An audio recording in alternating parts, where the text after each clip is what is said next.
তোমাকে আরেকটা কথাও জানিয়ে রাখি অদিতি, এই ষড়যন্ত্রের মধ্যে মেজ মাও আছে।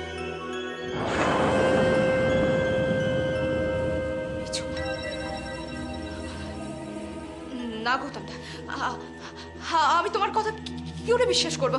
আর তাছাড়া অনেক কি করে এটা মেনে, অনেক নিশ্চয়ই প্রতিবাদ করবে। অনেকের কথা কে শুনছে অদিতি? অনেকের প্রতিবাদের তোয়াক্কা পায়েল করে নাকি? পায়েল যেটা ভালো মনে করবে সেটাই করবে।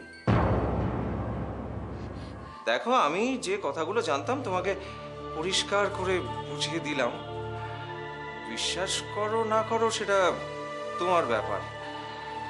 কথাগুলো একটু ঠান্ডা মাথায় ভেবে দেখো অদিতি। হ্যাঁ,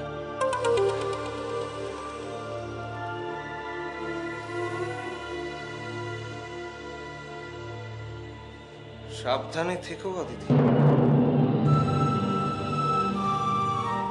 কাবেরী তো একদিন সত্যিটা জানতে পারবে যে তুমি কেন এসেছিলে কলকাতায়। না, পারবে না। আপনি না বললে তো কখনোই জানতে পারবে না, কারণ অপারেশনটা তো আপনিই করবেন, তাই না? কাবেরী আমার চোখ দিয়ে এই পৃথিবীটা দেখতে পাবে, ওর দৃষ্টিশক্তি ফিরে আসবে, ওর জীবনের সব অন্ধকার চলে যাবে। ব্যাস এইটুকুই তো চাই আমি। পলাশ, কাবেরী সত্যি ভাগ্যবতী যে তোমার ভালোবাসা পেয়েছে। তুমি একটা কাজ করো, বুঝলে? তুমি থানাতে একটা এফআইআর করে নাও। এফআইআর কি লিখবো? এফআইআর লিখবে যে চন্দ্রনাথ বাবু একজন ভিখিরি মহিলাকে সঙ্গে নিয়ে এসে তোমার বাড়িতে তোমাকে কুৎসিত ভাষায় গালাগাল করেছে, আর খুন করবে বলে তোমাকে থ্রেট করেছে। থ্রেট, ইয়েস, এই শব্দটা ব্যবহার করবে।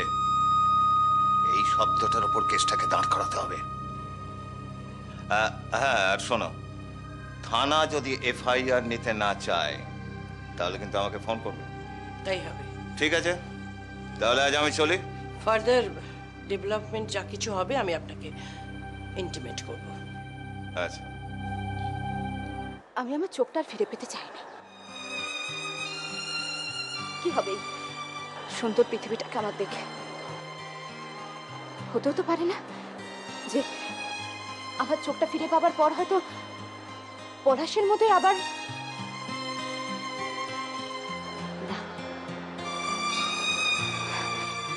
তার থেকে এই অন্ধকার পৃথিবীটা আমার কাছে অনেক ভালো। ছেলে মানুষই করো না কাবেরী। দেখো, তোমার চোখের অপারেশনটা তোমাকে করাতে হবে। তোমার বাবা মা, কাবেরী, তোমার বাবা মা তোমার দিকে তাকিয়ে বেঁচে আছে, তাদের কথা একটু ভাবো।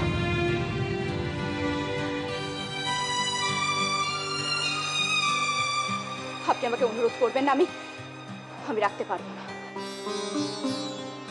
আমি অপারেশন করাবো না। অনেক কাবেরী, প্লিজ দেখো, আমি তোমার চোখের ব্যবস্থা করে ফেলেছি। সেটা অন্য কারোর প্রয়োজনে লাগলে আপনি দিয়ে দিতে পারেন, কিন্তু আমার আর তার কোনো প্রয়োজন। আর তাছাড়া মিছিমিছি আমার বাবার এতগুলো টাকা নষ্ট হবে না। আমি সেটা চাই না। কাবেরী, আমার মনে হয় অদিতি, তুমি এই ইঙ্গিতটাই করতে চাইছো যে আমি ঋষিকে ইচ্ছে করে বাইরে পাঠিয়েছি তোমার থেকে ওকে দূরে সরিয়ে দেবো বলে, তাই কি? আমি তো তোমায় সেটা বলিনি। তুমি কেন দোষটা নিজের ঘাড়ে নিচ্ছ? অদিতি, আমি চাইলে কিন্তু সেটা করতে পারতাম। অনেক আগেই আমি ঋষিকে তোমার থেকে দূরে সরিয়ে দিতে পারতাম, কিন্তু আমি করি।